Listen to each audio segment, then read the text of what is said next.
Irmãos, eu gostaria de falar aqui para os irmãos acerca do sacrifício de Jesus, né? Muitas pessoas às vezes eles questionam e dizem é uma grande injustiça, né, que Jesus ele tenha sido sacrificado por nós, né? É um homem justo, santo, e morrer no lugar dos pecadores. Alguns, né, de amigos da gente, algumas pessoas conhecidas, eles pensam que o ensinamento sobre Cristo morrer na cruz para pagar pelos nossos pecados é o cerne do cristianismo.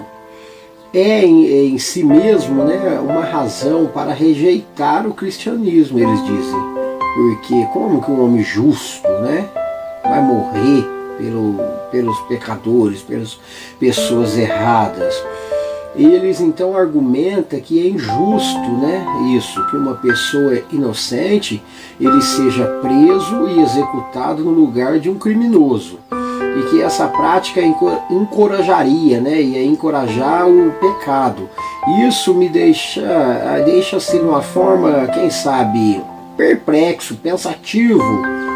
Vamos supor assim, uma pessoa que não conhece, né, o Evangelho, o real significado, fica perplexo, fica pensativo. E como poderia ter uma ajuda nesse sentido? Eu vou tentar aqui, irmãos, dentro da Escritura Sagrada, te explicar o real significado do sacrifício do nosso Senhor Jesus Cristo. O problema dessas pessoas que falam isso, que é injusto, que não entendem, sabe? É a falta de compreensão do que na verdade aconteceu na cruz. Primeiro, Cristo ele é absolutamente único, né? Ele é Deus e homem em uma pessoa, o único que pode morrer pelo pecado dos outros. Além disso, a sua morte em nosso lugar não é para ser entendida como uma sugestão de que uma pessoa inocente seja presa e executada no lugar de um criminoso. Além disso, meus irmãos, Cristo ele fez mais do que simplesmente morrer em nosso lugar. E se tudo o que aconteceu se resumisse a isso, então Barrabás ele seria a maior testemunha cristã de todos os tempos, com toda certeza. É uma verdade literal que Cristo morreu no lugar de Barrabás, e por isso este foi solto. No entanto, Barrabás ele nada sabia sobre o verdadeiro significado da cruz. Ele não podia entender até onde sabemos que Cristo morreu por seus pecados. Como também, irmãos, não creu em Cristo como seu Salvador, né? E ele sentiu na pele, foi o primeiro que sentiu na pele a salvação, ser tirado da morte por um sacrifício de um justo. Tudo que a morte de Cristo realizou para aquele criminoso foi colocá-lo fora da prisão para que ele continuasse a levar a sua velha vida, né, de pecado. Isso não é o Evangelho. Então as pessoas apenas veem a morte de Cristo e acham bonito, mas qual efeito a morte de Cristo está causando na tua vida? Que mudança a morte de Cristo causa na sua vida? Que importância isso tem para você? Porque Barrabás ele continuou do mesmo jeito, pelo que nós sabemos, até aquilo que está na história, né? Ele saiu dali, a morte de Cristo só salvou ele da morte, da prisão. Mas teve mudança de vida, teve mudança de atitude. O trabalho redentor de Cristo, meus irmãos, ele fez mais do que simplesmente pagar pelos nossos pecados. Quando Cristo morreu, aqueles que confiavam que ele era o seu Salvador, morreram com ele também. Os crentes, eles aceitaram a morte de Cristo como se fosse a morte deles mesmos. E nesse ato de fé, desistiam da vida que levavam, né? Assim o cristão, ele ressuscitado, pode viver neles. Paulo, no seu testemunho, né, um grande apóstolo, eu amo, né, os ensinos do apóstolo Paulo. Ele diz assim: eu já estou crucificado com Cristo, e vivo não mais eu, mas Cristo vive em mim.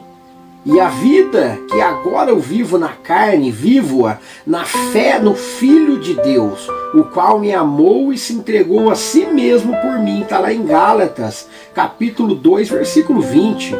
Portanto, os crentes, eles não escapam meramente da morte, mas são trazidos por meio da morte de Cristo para uma vida da ressurreição.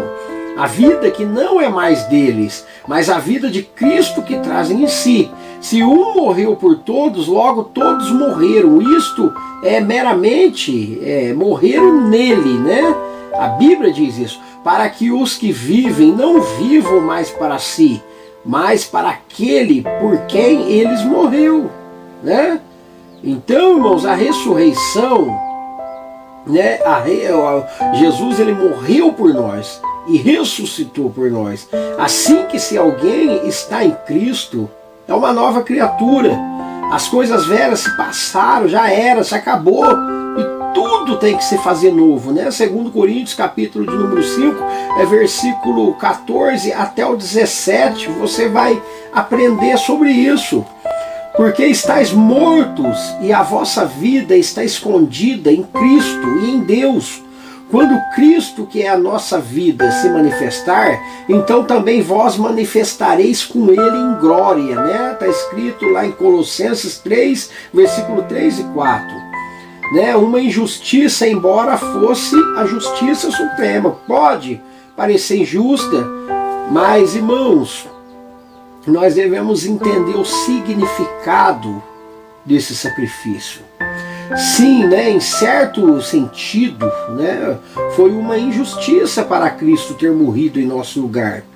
Nenhuma pessoa comum, saiba você, que teria cumprido com exigência de justiça, né, esta punição prescritas, né? Não existe outra pessoa que poderia ter feito isso. Uma pessoa comum, ao ser presa e executada no lugar de algum criminoso, também não obteria os resultados gloriosos que a morte de Cristo alcançou para nós. Muitas vezes esquece-se que a morte de Cristo, que Cristo sofreu na cruz, ela não foi meramente o resultado do que o homem fez a ele, mas do julgamento eterno que ele próprio, né, em retidão, decretou contra o pecado. Ele tomou os nossos pecados sobre si mesmo. Portanto, irmãos, a derradeira, né, a última justiça, ela foi consumada, porque a penalidade pelo pecado foi integralmente paga. Uma penalidade que não poderia ser paga de nenhuma outra maneira. Além disso, aqueles que creem em Cristo foi dada a vida eterna, como um dom voluntário, né, da justiça, da graça de Deus. Esse procedimento ele não seria possível de outra maneira. Em Cristo vemos a perfeita retidão e o justo perdão pelos pecados, algo que nenhuma das religiões do mundo pode oferecer. Então, o sacrifício do nosso Senhor Jesus Cristo, ele tem um significado muito importante e muito interessante. E eu deixo essa palavra, essa meditação, para a vida de cada um que me ouve, viu? No YouTube, pessoas que me acompanham no Facebook, que você possa estar entendendo e compreendendo o real sacrifício da morte do Senhor Jesus Cristo. O cristão que ele entende a morte do Senhor Jesus Cristo, ele vive como cristão. Ele não vive de qualquer maneira. Ele não honra a Deus da boca para fora. Muitas pessoas só falam da boca para fora, mas as suas atitudes, a sua vida não tem nada a ver com o servo do Senhor. Então, irmãos, não precisamos de muita coisa, né? Não precisamos, você é perfeito, então não, ninguém é perfeito. Só que nós devemos ser sinceros, no mínimo sinceros, né? Reconhecer o sacrifício do Senhor e honrar Ele nessa terra. Eu sou o pastor Marcelo Rodrigues, da igreja Assembleia de Deus Parque das Américas, campo de Uberaba, Minas Gerais, cujo o pastor presidente é o nosso irmão pastor Laeste. E você que queira nos fazer uma visita, você está convidado em nome do Senhor Jesus. A igreja fica situada na rua Antônio Zeferino dos Santos Júnior, número 435. Fica próximo à antiga Cooper Valley. Que Deus ele venha te abençoar poderosamente em nome do Senhor Jesus. Amém.